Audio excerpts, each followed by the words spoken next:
As we are now proceeding towards the first day of the Arthat Poultry Academy 2024, I would like to invite our next speaker for the session, Dr. Jeroen Dewulf, Professor at Kent University, Faculty of Veterinary Medicine.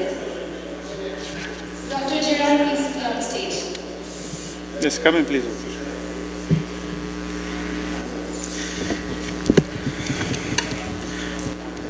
Next talk presentation, our next lecture, it's about a very important topic, which is biosecurity, الأمن الحيوي. Will be given by Dr. Jeroen Dewulf. Dr. Jeroen is a professor at the Ghent University in Belgium, and his main research is focusing on the biosecurity, prevention of epidemic and endemic diseases, and the antimicrobial usage and resistance in animals. He is coordinating the EU Research Consortium Biosecure, performing research on animal production, biosecurity and animal production.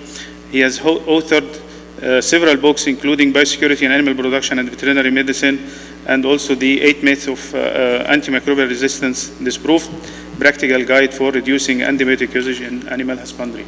So we'll start the presentation, and thank you, Dr. Jeroen, for coming, and the stage is yours.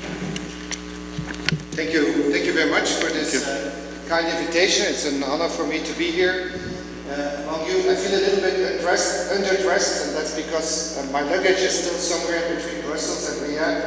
But so pardon me, but nonetheless, I'm happy to be here and to be able to talk to you about the topic of biosecurity.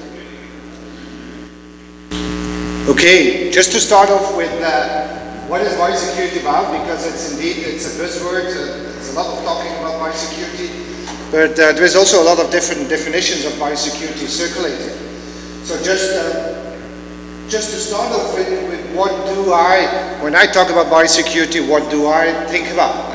And that's this definition, which is also a definition that is currently being used by the World Organization for Animal Health. And it's the application of a set of management, behavioral, and physical measures designed to reduce the risk of introduction, establishment, and spread of pathogenic agents to, within, and from an animal population. And there's a lot of different words in there, and there's a lot of important words, and a few are very obvious. It's about management and physical measures. That's what we think about when we think about biosecurity, about cleaning and disinfection, and about hygiene measures and so on. But it's also about behavior. And that's very important to add that to the definition as well. It is a lot about attitude. It's about human behavior in farms and in populations of animals. So when I talk about biosecurity, I also will address that component to a certain extent. It's not only about introduction of diseases. And when we think about biosecurity, we often think about what can we do to keep the pathogens out. And of course, that's a very important component. But it's also about spread of pathogens within the farm, because there are a number of pathogens will probably never reach to the point where we really can fully eradicate them. But there's plenty of pathogens where we can keep the infection pressure under a certain level, sufficient to allow the immunity of the animals to cope with the infection. So it's not a black and white story when we talk about biosecurity. So for the ease of the discussion, we distinguish with biosecurity measures, we distinguish the external and the internal biosecurity. External, as I said before, that's everything we do to keep the pathogens out of the farm. We try to build a shield around the farms. We try to keep all those nasty and very pathogenic viruses, bacteria, whatever pathogens really out. Internal biosecurity is everything we do to reduce the spread within the farm, from one compartment to another, from one stable to the next, from one age group to another age group. And the bigger farms become, of course, the more important also this internal biosecurity is, because you have a lot of movements from one part to the other. And biosecurity is, or at least it should be, the basis of any disease control program. It is really the fundament. And on top of that fundament, you can build other bricks. On top of a good biosecurity, you can add preventive measures. And this morning we had a lot of discussions on vaccination, and obviously vaccination is a very, very good tool, a very important tool. But to allow the vaccines to work under ideal conditions, you first need to have a good biosecurity. It's really the fundament of everything. And if you have a good biosecurity, you add preventive measures, such as vaccines, but they can also be feed additives, food additives, drink water additives, anything that makes the resilience of the animals bigger or better. If you do all those things right, you can really limit the need for the curative treatments. And that's the goal also in the framework of reduction of antimicrobial usage and antimicrobial resistance, to limit these needs of antibiotics. And I like to compare this with building a house. When you build a house, you need a solid fundament. And if you do not have a solid fundament, and you build a big house on a narrow fundament, sooner or later it's going to collapse. If you're lucky, it can stand for a couple of months, maybe even a couple of years, but whenever there is a big wind coming by, whenever there is a small earthquake around, your house will collapse. And that's the same thing. Also here with farming, with animal production, we need this solid fundament. And the bigger the house becomes, the bigger the farm's becoming, the stronger, the more solid this fundament of good biosecurity needs to be. Is biosecurity important? Well, I hope I do not really have to convince you about that, but I just want to refer to a piece of legislation, and this is the Animal Health Law. This is the most important European legislation with regard to disease control. And in this legislation, and it's relatively recent, from 2016, but it came into force in 2022. In this piece of the word veterinarian is mentioned 49 times. The word biosecurity is mentioned 70 times. So also the legislator, at least in Europe, has considered biosecurity to be a very important thing, a very important tool to implement. But just look at it from a practical side. Is biosecurity important? Yes, it is. Why it is? Because of epidemic diseases. Avian influenza is a very obvious one when you talk about poultry production. What can we do to prevent against avian influenza infections? Well, biosecurity is a very important component. Endemic and zoonotic diseases. It was talked about this morning about plenty of diseases. Also, Professor DeWitt mentioned that biosecurity at several moments in his presentation, it's important to control endemic diseases. The legislation, I just referred to legislation, and I don't know about the local legislation exactly here, but in many pieces of legislation, biosecurity is referred to. And then reduction of antimicrobial usage. And these are things you might think, well, they're different. They're independent from each other. They have nothing to do with each other. Epidemic diseases and reduction of antimicrobial use, those are two different words. They are, to a certain extent, but the solution is always very much the same. At least it's not only biosecurity, but for each of these challenges, I would say, biosecurity is one of the big components in the solution. So, just to think about, to align the thinking about biosecurity, we've made a couple of principles about biosecurity. What are the principles that the biosecurity measures are built upon? And there are 5. And the first one is, they are all relatively simple. But the first one is probably the most simplest one, and that is we're going to try to separate infectious and susceptible animals as much as possible. The dangerous part separated from the healthy part, from the susceptible part. And when we do so, we have to think about the transmission routes. How do pathogens transmit from one animal to the next, or from one group of animals to the next group? And then direct contact is by far the most important one. How do we bring in diseases? By bringing in diseased animals.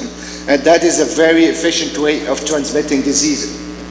So the direct contacts will have a lot of importance in the biosecurity measures. But also all kinds of indirect contacts. They're a little bit lesser efficient, but they're so diverse and so frequent in repetition that at the end of the day, they also become important.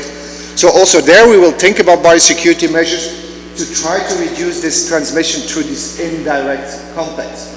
So what we want to do is we want to build a kind of a wall, a virtual wall between the clean zone, there where we have the healthy animals, and the dirty zone where we have the potential sources of infections. But unfortunately, we cannot keep that wall fully solid because we cannot breed animals without having to go in. We have to bring in feed, we have to bring in water, we have people that are going in, we have all kinds of activities. So whenever we breach that wall, we need to take measures, and those are the biosecurity measures. Which are them? I'll address a number of them. Of course, not all of them, because they're going to be very much herd specific. In each of your specific situations, in each of your specific farms, the application of the biosecurity measures will be a little bit different. That's why these principles are so important, because once you fully grasp the principles, you can translate them into local applications. And it is also something you have to do well and consequent. And here I'm back with this attitude thing. Biosecurity is really something that you have to try to get into the genes of the people, into their daily activity. It has to come natural to take a number of biosecurity measures, because it's something you have to do every time. And that means not only in the weekdays, but also in the weekends. That means not only in daytime, but also in nighttime when there is an alarm going off somewhere and you have to go and look. Still, then you have to take the necessary biosecurity measures. So it's really something that you have to get into the attitude.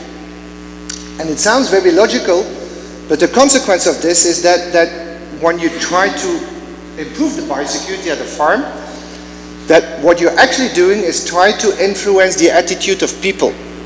And we do know that that is not easy. If you try to convince people to stop smoking, it's not going to work by telling them once that smoking is unhealthy and then hoping that everybody will stop smoking because I explained to you that it's unhealthy. It doesn't work that easy. And that's the same thing with biosecurity. If you want to influence the attitude of the people, you will have to repeat your message over and over again, and you will have to continue working on it before you get it really done well. Next principle, and for that principle I've just referred to this table, this table comes from the book that we wrote together with my colleague Philippe van Immerzeel on biosecurity in animal practices, where we looked into all different, we made a literature review on a number of poultry diseases, and we looked into all kinds of described transmission routes. And you see here that there's different transmission for different pathogens, different transmission routes. Some transmission routes will occur more frequently, others will occur less frequently. And so there is really a variation in the routes of transmission, and more important, there is a variation in the importance of the transmission. And that is crucial when you think about biosecurity. Focus first on the important transmission routes and only later on the lesser important transmission routes. And just a warning, because I get a lot of questions about this slide, I know one beforehand, the ranking here can be different for different pathogens. And so this is a generalization, and it does not necessarily apply to each and every pathogen you are specifically thinking about. But the story is, the message is, focus on the important transmission routes first and then go to the lesser important. And often that is done wrong. People put a lot of energy and time into avoiding low risks, and they forget about the high risks in disease transmission. Next principle is about this reduction, and I mentioned that already a little bit before. It's about this reduction of the general infection pressure. It's not black and white. For many diseases, we'll not be able to eradicate them fully, but we can limit the level of infection, and we can limit it under the level where the immunity of the animals can still cope with it. So that's what we do when we do cleaning and disinfection, for instance. It's extremely difficult to really sterilize animal farms, to get to a situation where your farm is fully sterilized. It's even virtually impossible. But you can limit the infection pressure very substantially. I'll show you some data later where it's much better. And that's also with biosecurity. It's not black and white. It's not either I do it perfect or I don't do anything. Every biosecurity step you take, every additional measure you take is a measure in the good direction and will help the situation forward. Next, size matters. If you're a goalkeeper, which goal would be the most easiest one to keep the balls out? That's quite obvious, this one, the left one here. And that's the same with a farm. If you want to keep the pathogens out, where is it going to be most easy to keep the pathogens out? In the small farms or in the big farms? The big farms are more difficult. Why is it? Well, there's a number of practical reasons. There is more activity going on. There's more frequent feeds coming in. There's more people coming in. There's more workers working on the farm. There's more animals going in and out, and more transport, more trucks. There's simply more activity. If you have a smaller farm, it's going to be lesser frequent. That's one part. Second part is, here at the big farms, you also have a bigger possibility that whenever a pathogen comes in, that you will have a big outbreak. There's a lot of animals there, so there's a lot of potential of spread. If you have a small farm, you can be, to a certain extent, still be lucky. The situation is a bit more forgiving. If you make a mistake and you're lucky, nothing happens. If you make a mistake on big farms, you won't be lucky and you will have big issues, big problems. So the bigger your farm becomes, and as I understand, in the Middle East, the farms are not big, but they are huge. So they're very big. So the bigger your farms become, the more important this biosecurity really is. Final principle, frequency matters. With this, I want to point out the fact that a specific action that has a low probability of transmitting a pathogen, if you repeat that specific action over and over again, at the end of the day, it can become a big risk or big probability. And I'll give you an example to work that out. And that's actually a formula that is here. And that's because I'm an epidemiologist, and epidemiologists are obliged to show at least one formula in every presentation they give. So that's the only one. So there's no other formulas coming up. But the calculation here is about, assume that you have a truck that brings in the feed in your farm. And that truck has a probability of 1 out of 1,000. That's 0.1% probability that the truck will bring a pathogen into your farm. You could say 1 out of 1,000, that's a low probability. I don't really care so much about that risk, because 1 out of 1,000 is not really a big problem.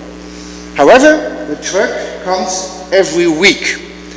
And we know that we have 52 weeks in a year.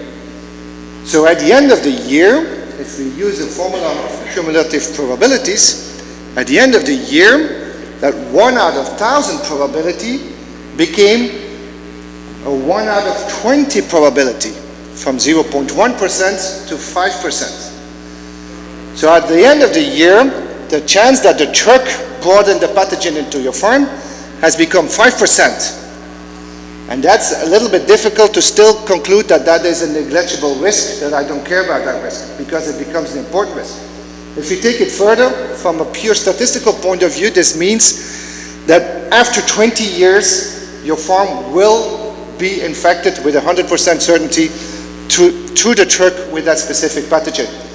If you're lucky, it's at the end of the 20 years. If you have bad luck, it's in the beginning of the 20 years.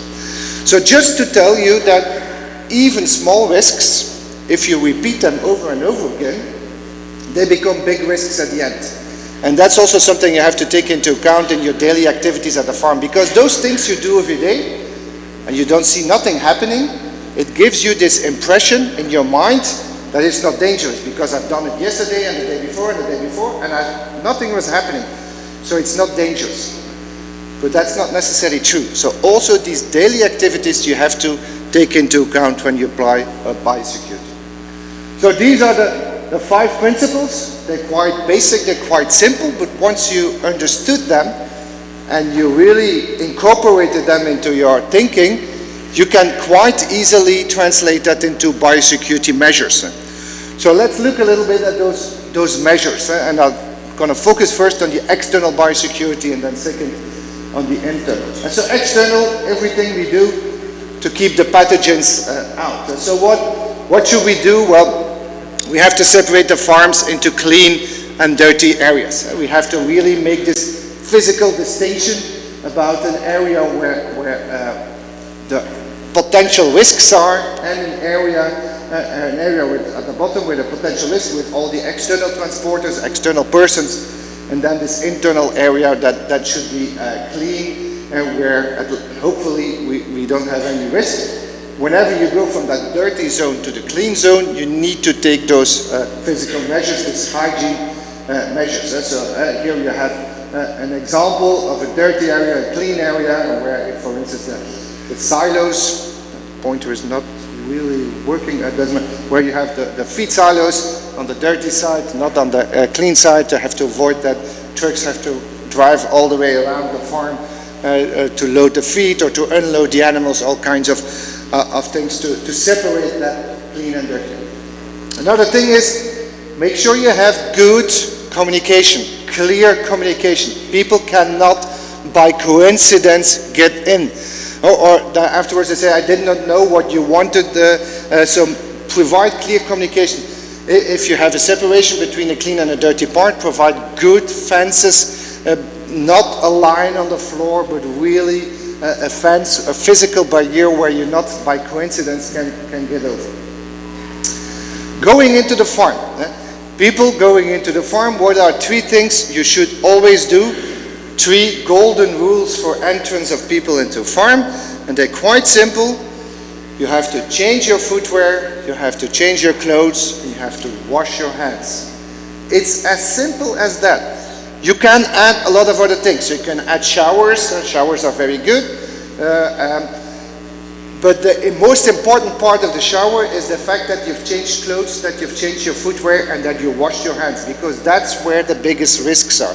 It's with your hands that you touch animals, that they will soiled with dust, whatever, and your clothes and your footwear with what you can transport all kinds of pathogens. So those are the 3 golden rules of entrance.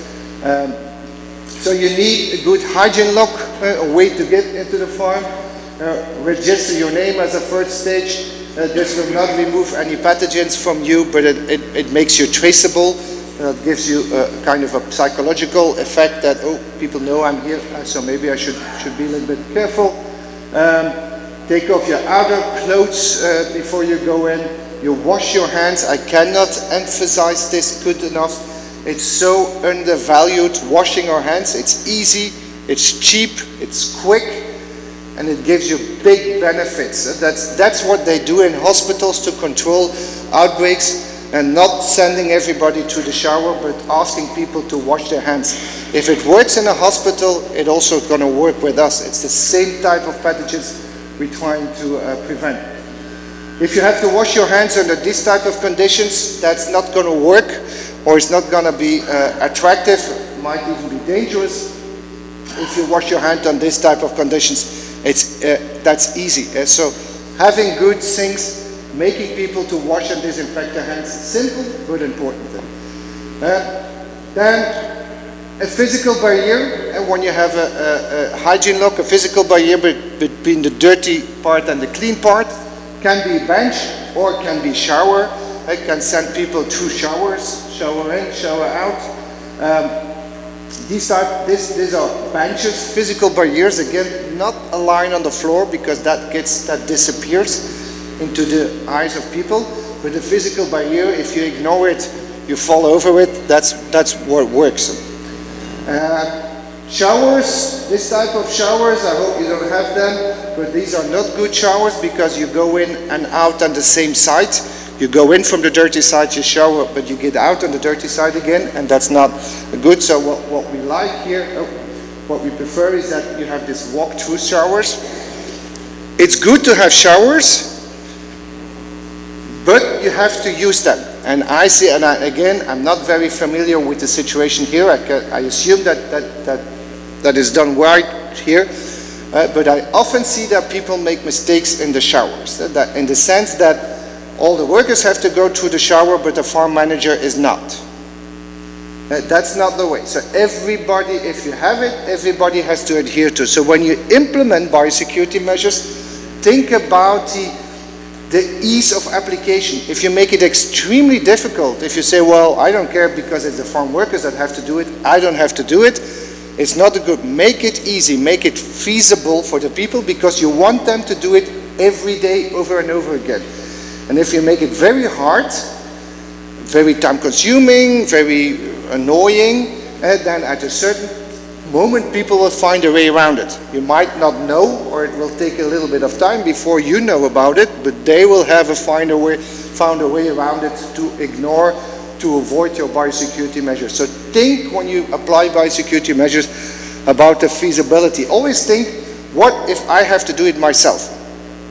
And it's easy if you are at the top management level, where you can make decisions that everybody has to apply.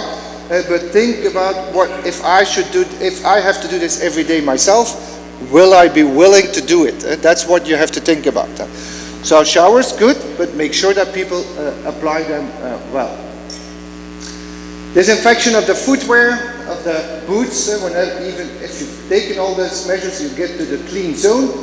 There you have to have your footwear should be cleaned and disinfected correctly, and then also clean and disinfected clothes to put on. These are some examples of boots. To the left, they're soiled. You see plenty of bacterial growth. In the middle, they're cleaned but not disinfected, and then to the right, they're cleaned and disinfected. You can easily understand the differences, and you can easily understand the reason why you should clean and disinfect foods and food. An important point, I'll come back to it later, but you cannot disinfect something that is dirty. So first clean and then disinfect. If it's still dirty, if it's full of organic material, your disinfectant product will not be as good, will not even work properly, will interact with the organic material, and you will not have a proper disinfection. So first clean and then disinfect. So yeah. Farm-specific clothing, clean and disinfected footwear, food baths. Be careful with food baths. If they look like this at the bottom, they are not disinfection baths, but rather infection baths. And you often see them being abused. That people have food baths for some reason or another, because the legislation obliged them to have food baths. But if you don't use your food baths properly, they can do more damage than they can do good. So if you have food baths, make sure that they are clean, they are frequently replaced, that you replace the water frequently, so that it's really, that they are good food baths and really cleaned. For good, efficient disinfection, there's a number of things that count. That is the concentration of your disinfectant product, that's the contact time, and it's the temperature. In your area, temperature is not really an issue. Where I'm from, when it's freezing, then temperature is an issue, but here temperature it should be above 15 degrees Celsius. Temperature is not really an issue, but contact time and concentration is an issue. If you have a food bath and you're only dipping your shoes in it for a few seconds or even less, your contact time is very limited. So don't expect that you will have a huge disinfectant effect. So if you want to properly disinfect footwear, boots, put them in a disinfectant bath for a longer time. Preferably after you use them, you clean them, and afterwards you put them in a disinfection bath for half an hour, long contact time, and then you will have proper disinfection. If you only do it for a few seconds, it can go quite wrong. Okay, once you come back the other way around, we simply do the same things in the other order. We take off our boots, clean them, wash the boots, and put them in a disinfection rack or disinfection bath where they can stay for a couple of hours even. We take off the dirty clothes to wash them. We go again through the shower or get over the bench. We wash our hands again. You wash your hands when you come in, you wash your hands when you go out of the farm, and you put a proper clothing. And so those are the things to be done. It's quite simple. It's not expensive, because that's also a common mistake, that biosecurity is expensive. It's not necessarily expensive. Good biosecurity can be relatively cheap and easy. This is an example of a good hygiene lock, where we have the dirty side, and they're working with a color code on the floor, dirty side, clean side, and that distinction. Bringing in people was one thing, bringing in materials is another thing. Also, all kinds of material, work material, cell phones, whatever you can think of. When you bring that into the farm, also there you should take the necessary measures, because, for instance, your cell phone, we all have them, and we are manipulating it all the time. It's full of bacteria. So whoever is working in the lab, take a swab of your cell phone, put it on an agar plate, see what's growing. You'll be amazed about the amount of pathogens, or not necessarily pathogens, but at least microorganisms on your cell phone. So be careful with all those tools to bring in. Take some measures. Downtime. That's another thing. We often require people to not have been visiting other farms before they are allowed to go into a farm for 24 hours, 48 hours, I've seen 72 hours in some cases, before you're allowed on a farm. Downtime is based on very, very thin scientific support. There is limited real good scientific data that support this downtime. What is important is that you change your footwear, change your clothes, wash your hands, even take a shower. Those are good measures. But adding 24 hours, 48 hours, the likelihood that we will harbor a pathogen in our nose or even in our upper respiratory tract, and that we can exhale it sufficiently to infect animals, is relatively small.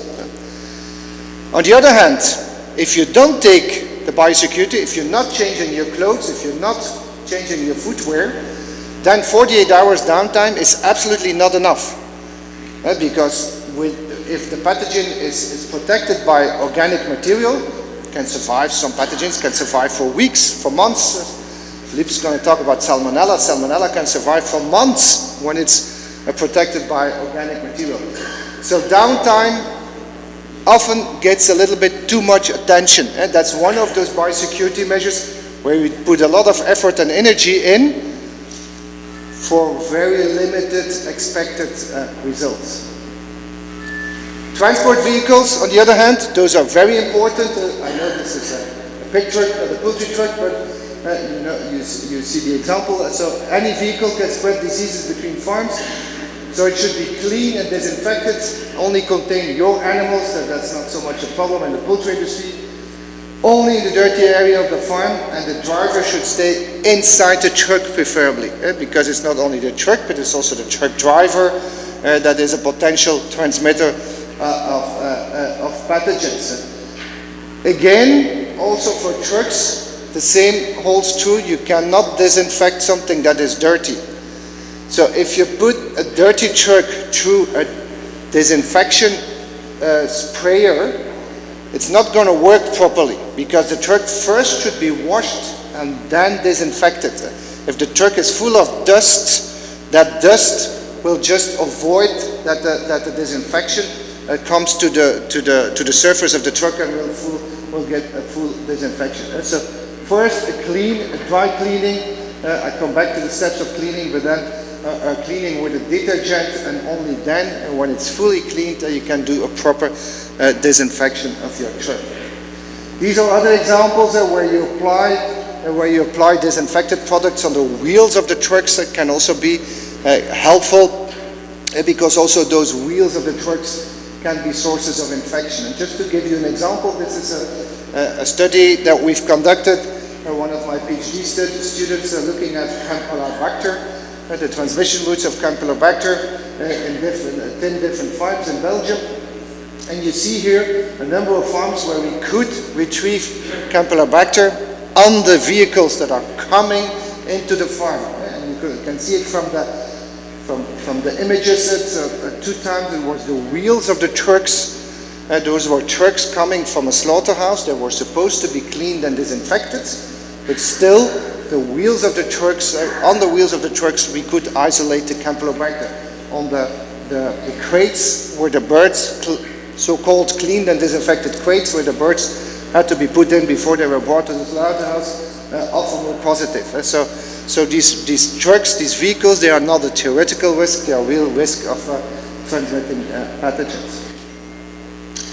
What else comes into the farm? We've talked about people, we've talked about vehicles, but we also, of course, have feed coming into the farm.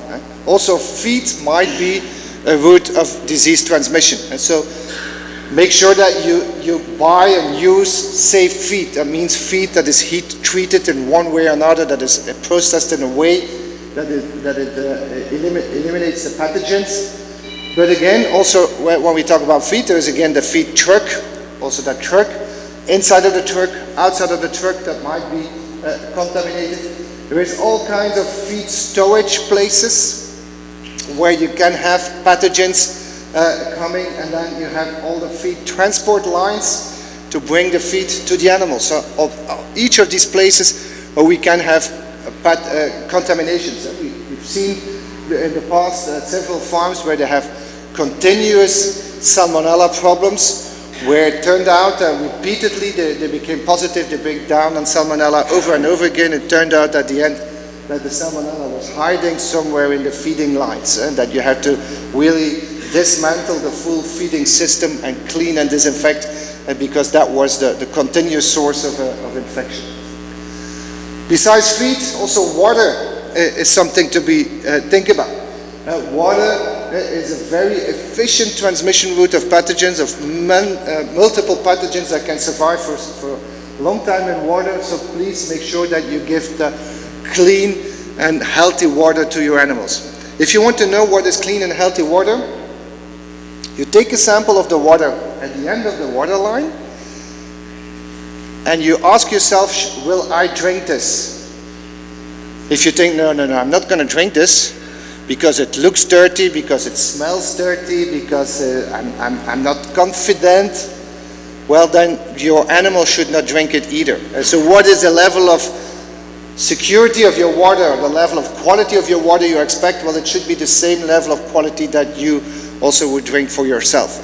So how do we check that? Do regular water checks at the entrance of the farm where the water comes into the farm, but also at the last drinking nipple where the birds are drinking the water. Check for chemical components, check for microbiological components, both are important in the quality. So don't make the mistake that you think, well, there is clean water going into my farm, so I'm safe.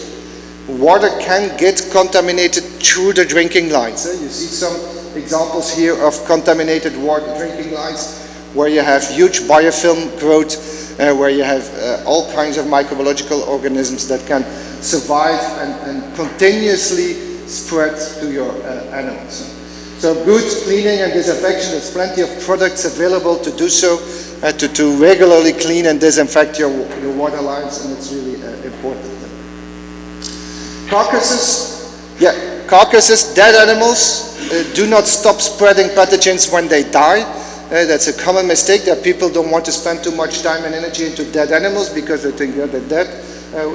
We cannot do anything, but they will continuously spread pathogens. So be careful with dead animals, regularly check them, remove them as quickly as possible. Ask people to wear disposable gloves when they manipulate dead animals, because they are also a health risk for humans.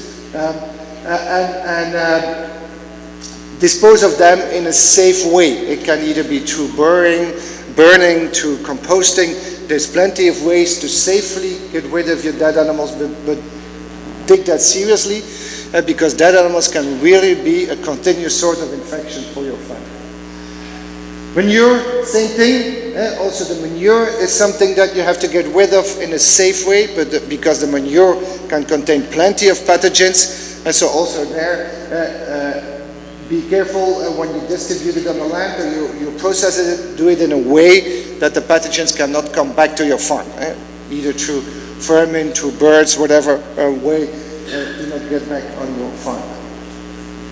Vermin and bird control. These little pieces, these little animals, the rats and mice. They're almost everywhere. They're very much attracted to farms because this heat. There is a lot of food there, so they want to get in, and they'll do anything to find a way to get in. At the same time, they're described to transmit plenty of diseases. There's plenty of diseases that can be transmitted through rats and mice. So be careful with them. Right? Control them at the outside and avoid this type of situations. Insects.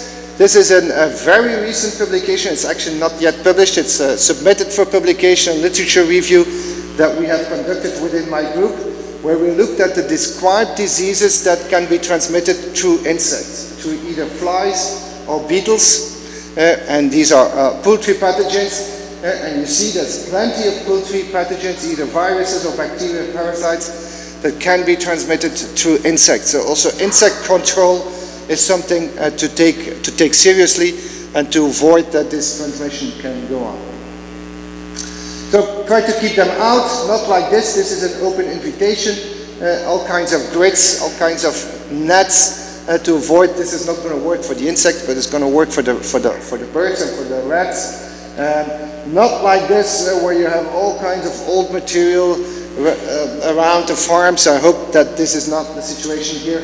But we do still see it in many European countries. Of course, this is nesting places. These are nesting places for rats, and then to get in. So it should be clean like this and avoid them. And when they get in, you also control them at the inside with vermin, with chemical control. There's lots of things to do. Okay, last thing about external biosecurity, there's the location. We all know about avian influenza. We know that it's spread through wild birds, migrating birds, or even endemic wild birds these days. If you, of course, have your farms very close to water or very close to other farms and close to places where wild birds are nesting, then, of course, you have a higher risk of disease introduction. It's not something you can easily solve. It's not easy to take your farm and to put it 20 or 50 kilometers further away, but it's something to be aware of. If you know that this is a risk, make sure that you take the necessary measures. These wild birds can contaminate surfaces with their droppings, and that again can be a way to get pathogens into your farm. Good. A few things about internal biosecurity, because I have to check with the time here. I'm speeding up a little bit, and I'm going to focus here on cleaning and disinfection. There's more to say about internal biosecurity, but I just want to focus on good cleaning and disinfection. And I always describe good cleaning and disinfection in 7 steps, 7 distinct steps. The first step is to remove all the organic material. It's the dry cleaning. And we take out as much as organic material as possible in any kind of way. Second step, and it's an important one, I want to spend a little bit more time on it, it's washing. And to wash, you need soap. You need a detergent. And I cannot emphasize it more. To do good cleaning and disinfection, you need soap. Not only a disinfectant product, but you also need a detergent. If you doubt my words, many men in the room, ask to do the dishes tonight at home. Yourself, first do cooking with a lot of fat, and then try to wash the dishes without soap. It's going to be difficult. And you're going to realize that if you use a little bit of soap, it's going to be much more easy. It's going to go away. And that's the fatty component is the problem. And in fishes of animals, there is a lot of fatty components, and they stick to the surfaces, and it's difficult to get rid of without soap. So good detergent is really an important component. You need this activities of the detergent to loosen the fatty components from the surface to be able to remove them afterwards. Next, what type of detergent? Well, typically if you want to remove fat and protein, you're going to use an alkaline cleaner. If you want to remove minerals, then you need an acid cleaner, but in most applications in farms, It's more the alkaline cleaner that we will need.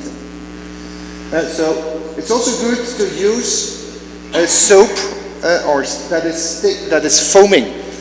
Because if it's foaming, it's going to stick to the surface and it's going to have a longer application time. It's going to stay longer to the surface and going to have more activities. So that's also an advantage. Next is the high pressure cleaning. If you've done the previous step well, this step will go twice as quick. So the time you lose in step number 2, you're going to gain again in step number 3. Because if it's soaked and you've used the detergent, the high pressure cleaning will go much faster and you won't need to spend so much energy in doing this. So to remove all the dirt in high pressure cleaning, the issue is always to work from the top to the bottom. You start at the ceiling and you work your way down to get rid of all the dirt. Next, very important, drying. After cleaning, you have a drying step.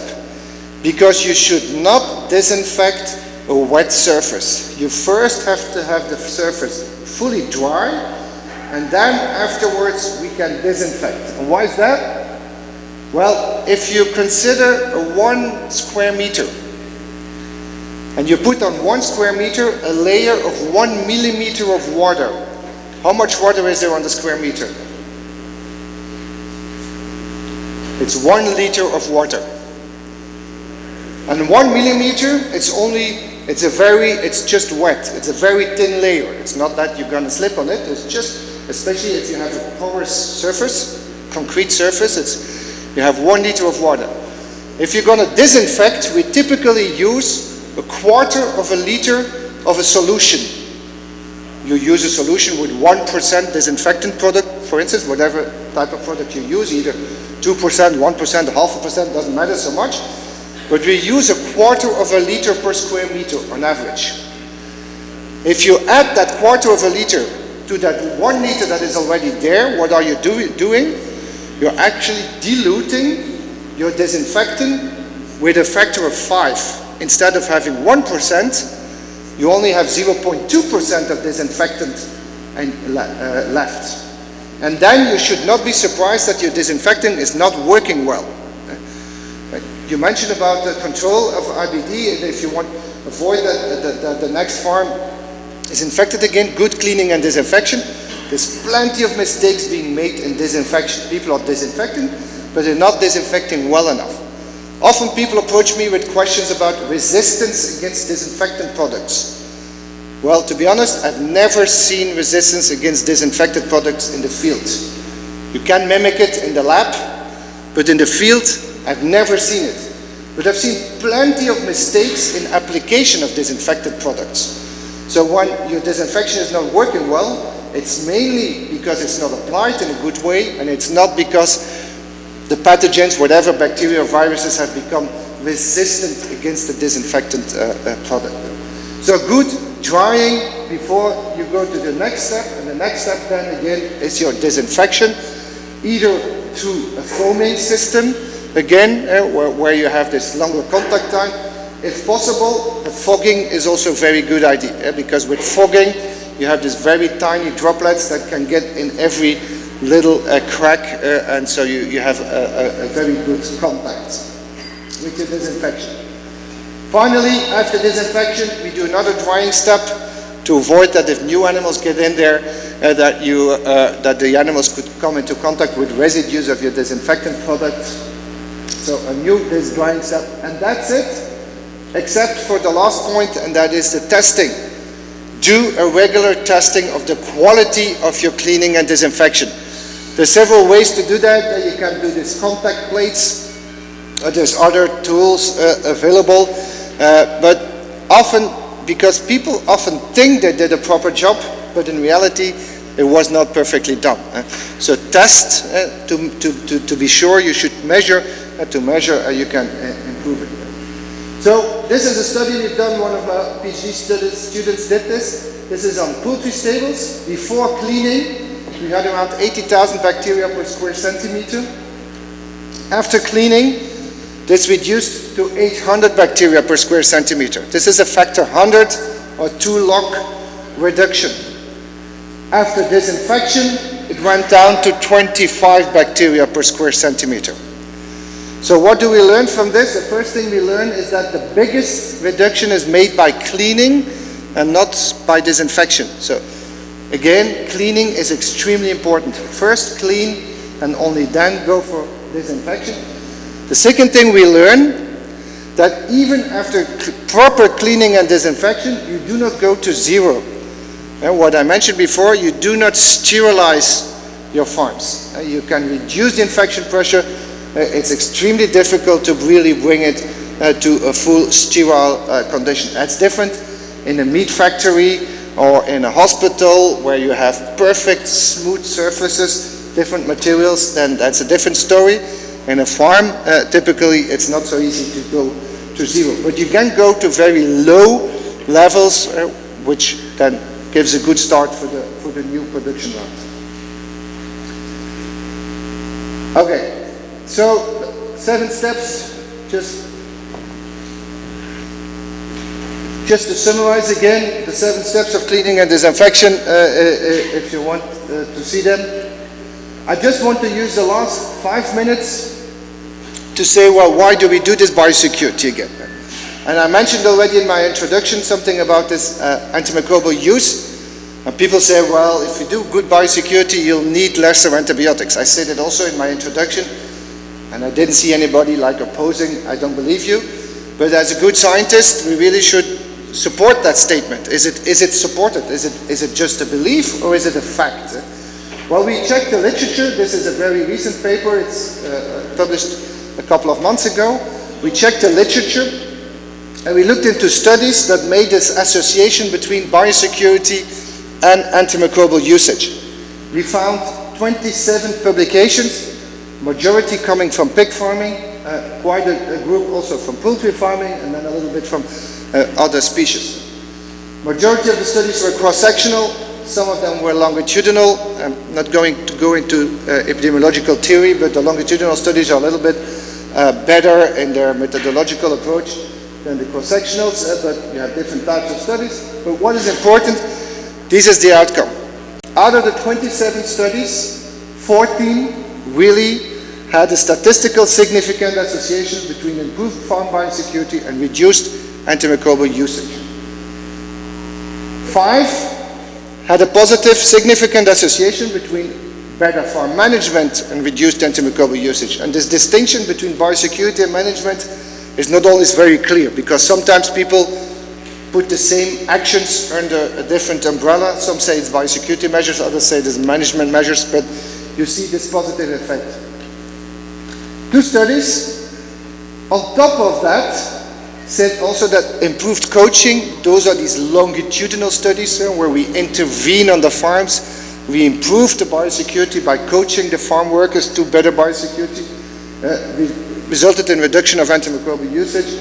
And one study even added economics, said that also from an economical point of view, the situation becomes better if you have better biosecurity. 5 studies did not found an association, and where they looked into it, but there was no significant effects. 0 had a negative effect of good biosecurity, but I think with this body of scientific evidence, I think we can more or less get to the conclusion that there is solid fundament, solid proof for the idea that indeed good biosecurity helps us to reduce antimicrobial usage. And by reducing antimicrobial usage, we reduce the selection for antimicrobial resistant bacteria, which is important both for human health and for animal health. So it has a lot of advantages. There's a lot of things into biosecurity. I talked quite quickly now. I was relatively superficial. If you want to know more, we do trainings of 2 days to what I said now in 40 minutes. We can talk for many days about all the details. But we also have this scoring system, the BioCheck scoring system, and that is a tool that is available online. It was developed at Ghent University, that's why we have biocheck.ughent. And it's a tool that allows you to measure your biosecurity. So it simply is a questionnaire. You can all go to this website. If you just Google biocheck.ughent, you'll find the website. And important, it's free of use.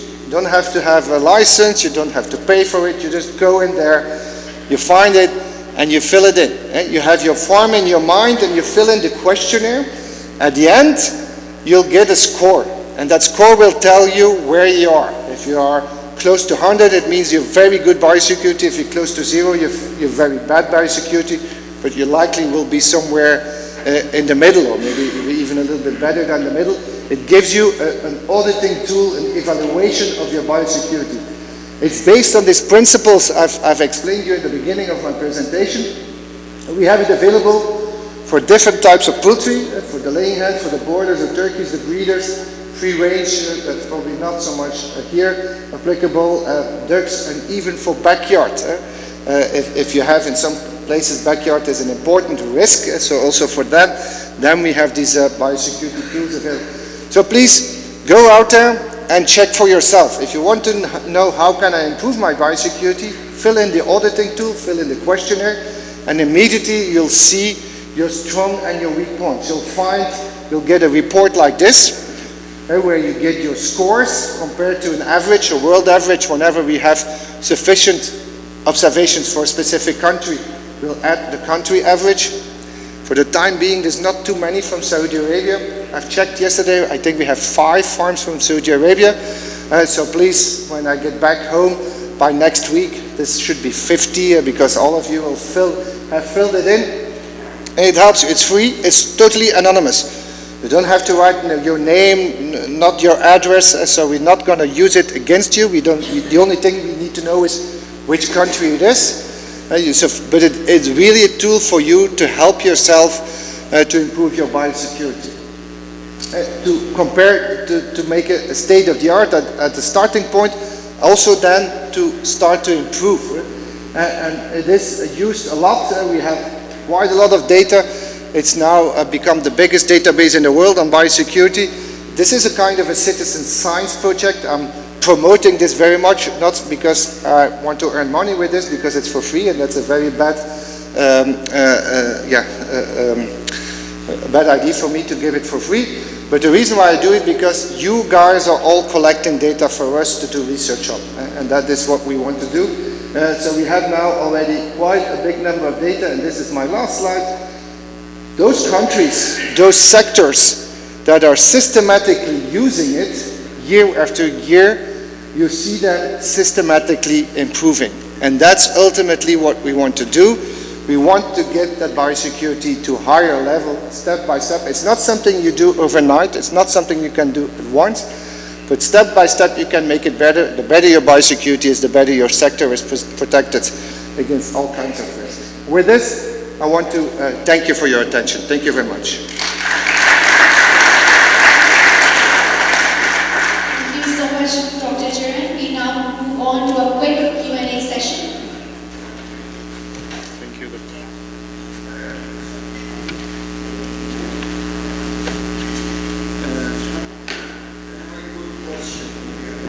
I can hear you.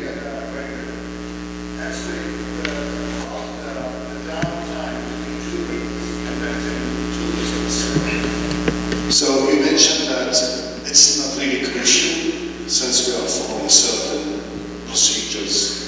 And as I know, there are some other diseases in poultry can stay longer than the 24 hours and 48 hours. They can stay like conjunctiva and lacrymations and excretion about 72 hours. So what do you think about this? This is my first question. My second question, what do you think of, do you recommend for the temperature at the poultry house while doing the disinfection? Is there a certain temperature you would recommend, especially taking consideration that we are using some disinfectants like quaternary ammonium and glutaraldehydes? Thank you. Okay, the last, I'll start with the last one on the temperature.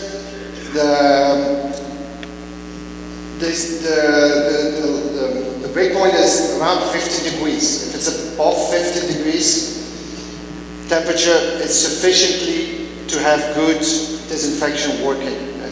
So can go up to 30 degrees. I don't know about the extreme high temperatures, I have to be honest. I'm not sure when it's up to 40, 50 degrees, but no, Celsius. So 15 degrees Celsius, above 50 degrees. If it's colder, below, your activity goes down. It's not that it stops, but the colder it is, the lesser good disinfection process you will have, the longer your contact time have to be. So make it warm enough, but I would assume that in this part of the world that is not really a big problem. The first part about, indeed there's pathogens that can survive for a long time. But what you have to consider is where is it surviving, and is it something that we as human beings are carrying in a sufficient amount to be able to excrete again and infect other animals. So where is that? That would be in our nose, in our mouth, upper respiratory tract. I assume we're not, as humans, we're not gonna leave our own fishes or whatever in farms. So if it survives in our guts, it's not really risk. We have to be able to exhale it again and infect other animals. I don't say that it is absolutely impossible. Indeed, there's some scientific, little bit limited amount of scientific work being done that says it's possible. The question is, how important is it? And also, if it's not a big issue for you to implement that rule, it's okay. But if it means that you have to keep people out that can do very valid work on your farm, it's a bit of an issue. In certain situations, for veterinarians in Europe, if we apply that measure, they go from one farm to the other.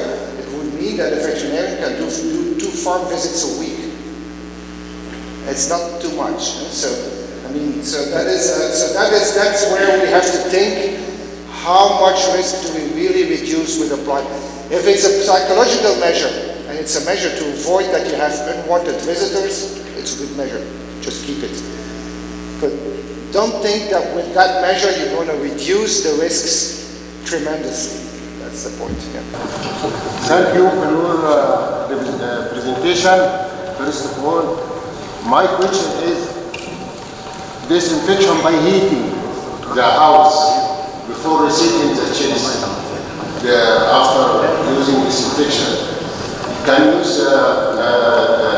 heat inside the house to increase the temperature of the house to killing some pathogens?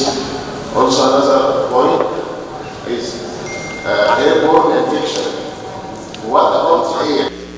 How to mix ventilation with the air coming from inside the house? There is no way to kill the pathogens inside the air also to avoid airborne infection. Okay, yeah, so 2 things. So first, the airborne, indeed that's difficult. The air that gets into your farm, it's a certain risk. When we think about air, we have to consider the fact that the pathogens that are transmitted through air, they're always carried either by dust or by droplets of water. And so they're not flying in the air without, they need kind of a transport vehicle, often dust or air droplets. So that's one thing you have to make. To keep them, if you really want to keep them out, there are filtration systems available.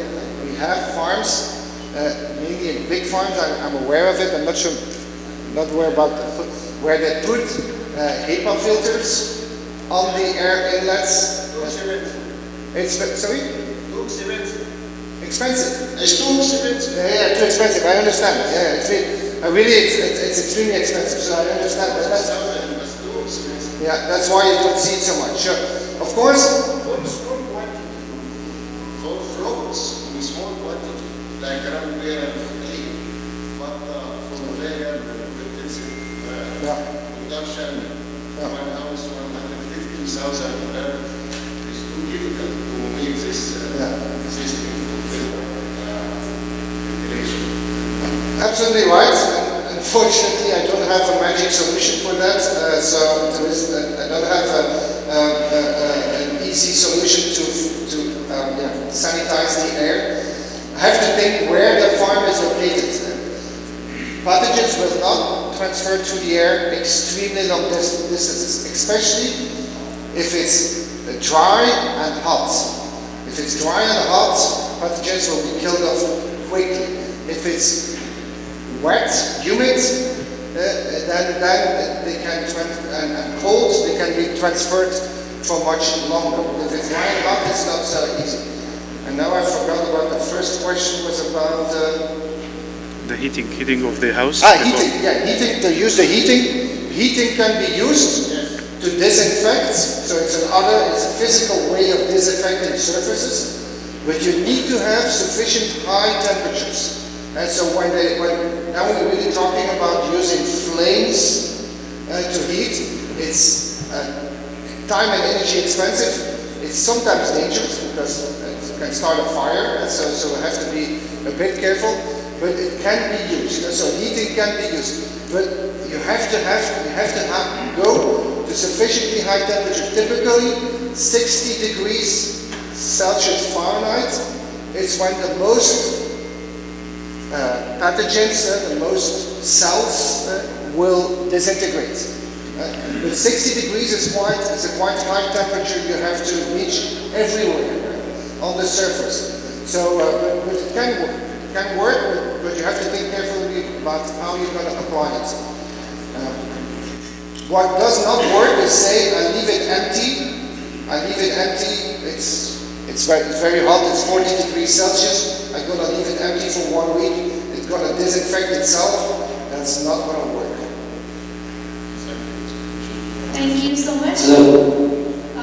Due to shortage of time, we will limit the Q&As here, and I will let Dr. Ahmed have the closing remarks for the session. يا جماعه بعد اذنكم يعني استاذن حضراتكم انا عارف ان يعني اسئله كتير انا اسف يعني بس ان شاء الله في نهايه اليوم ان شاء الله في نهايه البروجرام هيكون في كونكلودنج سيشن وهنناقش فيه كل الاسئله. اي اسئله حضرتك ممكن نسجلها وحضرتك مشكورا اديها لنا واحنا هنهندل كل الاسئله دي مع السبيكر في نهايه اليوم. So at the end of the day, we'll have a concluding session to discuss all the relevant questions related to all the topics discussed today. So, yes. Please note that any further questions can be written on the writing pads provided on your table. Thank you. We are now proceeding towards